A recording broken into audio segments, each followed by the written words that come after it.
What's up, duelists? This is the Act Man here, and today it's time to discuss my favorite trading card game. Look, I even did my hair for you. Why don't we go out anymore? Wuthering Waves' version 2.4 livestream has just recently concluded, and everyone in the WuWa space, from content creators to forum posters, are going wild at what was shown off. From the sci-fi interpretation of a fictional Rome, to all the new characters on their way in future game versions. Why is no one talking about the Blue Archive collaboration? I mean, Rio's right there, guys. But with all the waifu and husbando's self-declarations aside, I want to have a discussion in regards to a piece of new permanent event content being added to the game. One that looks to be Kuro's implementation of a trading card game into their open world gacha. I'm calling it now. Peaks of Prestige will once again be an example of the extremist Genshin Impact crowd seeing Wuthering Waves doing something similar to Genshin in their own game, and they attempt to spend the next couple weeks calling people out for some perceived double standard, for not heavily criticizing it the same way people did with Genshin Impact's Genius Invokation TCG.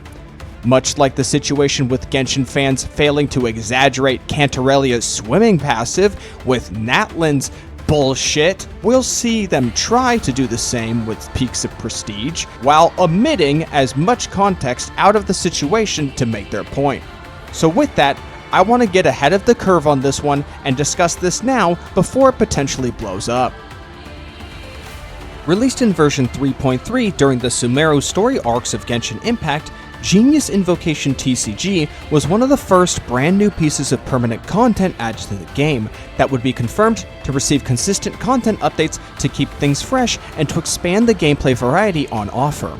New permanent content was always something begged for repeatedly by the Genshin fanbase, as aside from the Spiral Abyss and the plethora of busy work on a daily or weekly basis, Genshin had nothing substantial to offer players looking for something to actually do. How does it play? Well, let me just get EOD Gamer to give you guys the rundown.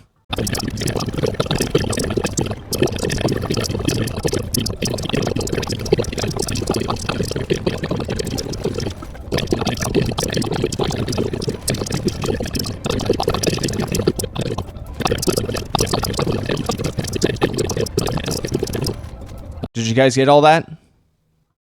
This will be on the test.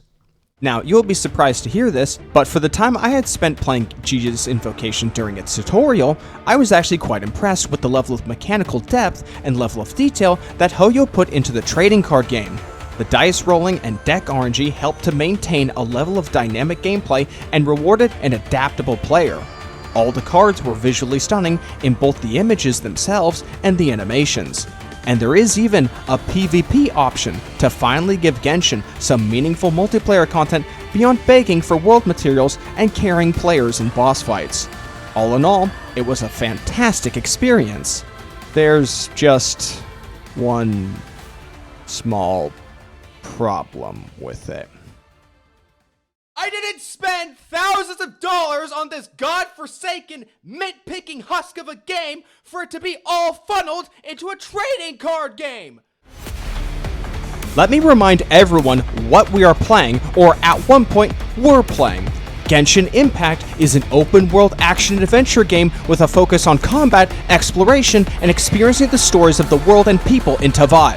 That was what the game was from version 1.0 to this very day. During all this time, Hoyoverse would continually neglect their players in numerous ways to the point where I don't even need to show an image for you to know what I'm referring to. I can't be bothered to, frankly, and you know exactly what I'm referring to anyway, so don't even try to deny it. Yet despite all this, Hoyo thought it would be a good idea to divert the game's resources and budget towards creating a new permanent mode that exists so far beyond the game's original genre or even target audience, and to this very day, the TCG continues to take resources from the game's development to put towards a mode that doesn't even reward you with Primo Gems, not even during its dedicated limited time events. It should come as no surprise to anyone why the Genius Invocation was a failure of epic proportions. Its only tangible purpose it serves anymore is to act as a warning to anyone who thinks it's a good idea to ever put their faith in Hoyoverse to do the right thing. At this point, they should have Child Protective Services called to their offices and have their custody of Zenless Zone Zero taken away from them before that poor child's time is up too.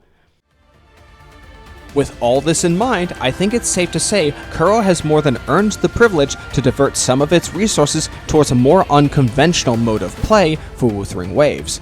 As of right now, players have access to a skip button for story content, guaranteed weapon banners for standard and event tabs, echo loadouts, improved world exploration from an optimized map system as well as the wings, stamina storage, and no substantial increases to enemy HP in the Tower of Adversity, just to name the things off the top of my head.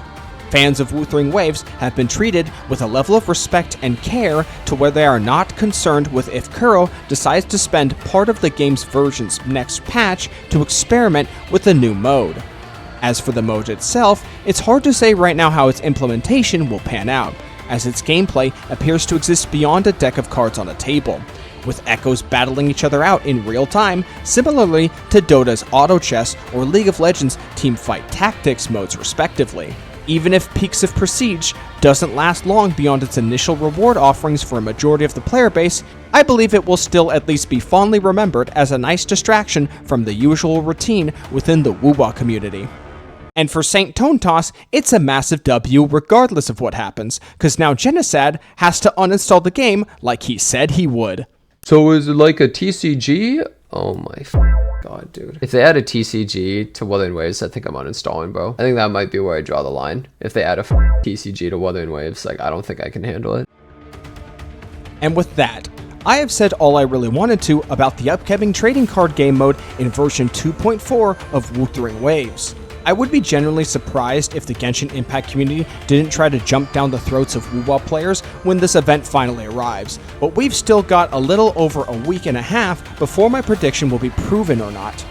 On an unrelated note, I am personally looking forward to Prolova and Chisa as characters to pull for when they eventually make it to the live version of the game. Though first things first, I need to pull good on Kartithia's banner before I start thinking ahead to the next character I gotta pull for. But until then, this was a short video, and I'm clocking out.